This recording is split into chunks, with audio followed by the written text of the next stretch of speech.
Hello, today we're going to talk about a Carcano rifle that's been made up to look exactly like the rifle that Oswald allegedly used to shoot Kennedy in 1963 in Texas.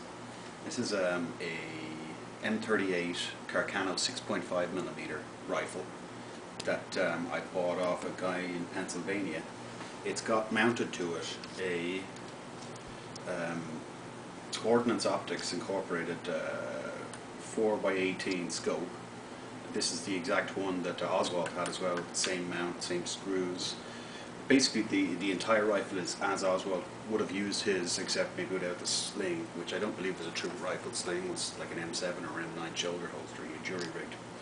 It's a standard Mauser-like action with two locking bolts in here and a safety backup, I suppose, with the handle against the rear of the split receiver here. It's got a non-graduated sight that's set for 200 meters, and it's got a portion of exposed barrel up here, and what might be birch or walnut, European walnut stock. It fired 6 rounds of 6.5, 160 grain, 6.5 times 52. This particular round right here. It was fed via this charger clip.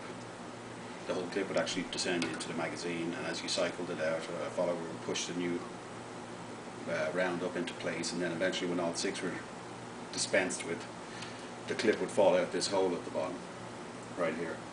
So, story about this rifle is in 1963, Oswald, under the alleged fake name of A. Hidell, ordered it from Klein's Sporting Goods in Chicago. It was an ad that was featured in American Rifleman that some say piqued his interest. It was the cheapest scoped rifle that they had there. It was retailing for $19.95, about $230 in today's money.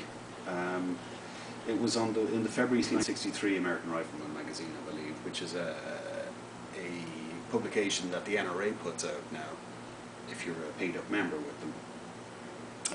It was a bunch of things that tied the rifle to Oswald. First off, here at the buttstock, in the area between the metal and the wood, there was fibers found that were the same, of the same weave, same dye, same material as Oswald's shirt that day.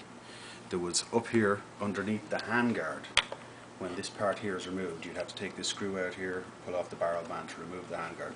There was a print of Oswald's hand on it, so he had most likely taken it apart to clean it or whatever, and that was that.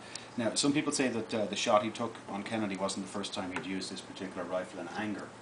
On April 10th, 1963, he took a shot at a ex-US Army general called Edwin Walker in Dallas. And he came home and told his wife, Maria at the time, I'm just after trying to shoot this guy, but the bullet didn't go through. April 13th, friends of the family, the Morningschilds, or something like that, I believe they're called, I have terrible trouble trying to pronounce those names, came around and they saw a rifle that looked exactly like this, and they made the comment, did you use that to shoot Mr. Walker, and kind of in a jokey way, but so there is some providence of it being seen in Oswald's possession. Of course, there's the famous backyard pictures and stuff like that as well.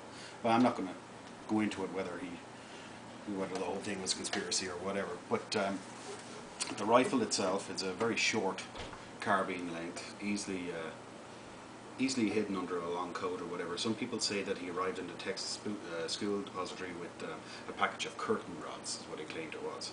In a brown paper bag, and people say it could have been this. Anyway, let's go into the actual mechanics of the rifle.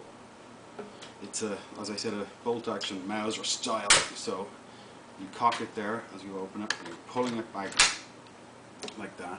Let's pull out the bolt and have a quick look at it. The bolt is a 2-lug bolt, here and here, so as it rides in the chaseway down here into the receiver ring at the front, when you lock it down like this, these bolts will come into a position here and here, and they'll get locked in place, so the pressure of the round firing will force it back like this, but it'll bear against 2 surfaces inside this part right here. The rifle I put together using the original parts that Kleins would have had. The screws I found that actually came into the action right in here, the screws that I had to drill through, I had to drill and tap holes here in the receiver. They came in ever so slightly, and I found that it interrupted the travel of the bolt. This the lug back in here would hit against them and be hard, and you had to be very forceful with how you actually cycled it. It took some grinding down of Dremel to actually get them flush with the receiver so that it would actually travel in nice and good. I don't know if that was the case with Oswald's rifle, whether they used the same depth of screws or length of screws, or whether they were filed down after the fact, if any of them came in. But it was a hard rifle to cycle. It still is pretty tough. It's not as slick as a Mauser or an Enfield or anything like that. The scope itself is really junky. It's a 22 scope. You'd maybe put it on an air rifle at the most. The mount is really thin hot metal, easily bent. So the FBI, when they ran their tests, said that the particular mount was off, and the scope was off as a result, and they couldn't actually get it printed on paper when they did their test firing. Now, Oswald allegedly dropped the rifle after he took his shots and ran down the stairs. There was a scrape found on the scope, which was indicative of a drop, and they wonder if maybe that was actually what was the reason why the scope was so off when they tried to do their test firing. Either way, it was a pretty easy shot. I think one shot was at 55 yards, the other was at 77 yards, which with even open sights, even a crappy notch sight and a front blade sight like this would be very doable for the average sportsman. People with limited experience with a rifle could pull it off. This particular rifle was used by Jesse Ventura for his new conspiracy theory show. They wanted to see if they could get the same 3 shots off that Oswald got off in 8.1 seconds. I won't go into what he did and spoil exactly what they have coming up. But Jesse was very cagey about this particular rifle and thought it was a real junky piece of crap. And he came to respect it a bit more, I think, towards the end of the filming. Now, let's talk about the actual way that this would have been fed. These are dummy rounds that I made up. These are not live rounds. Let me just double check. Yes, they're dummy rounds, no primers. You would pop the whole clip like this directly in, push it down, and it locks in place. You would then cycle down like this, pull the trigger, and it ejects like that. So people ask me, you know, could you do the actual shot, the fatal headshot and the throat shot with this particular rifle?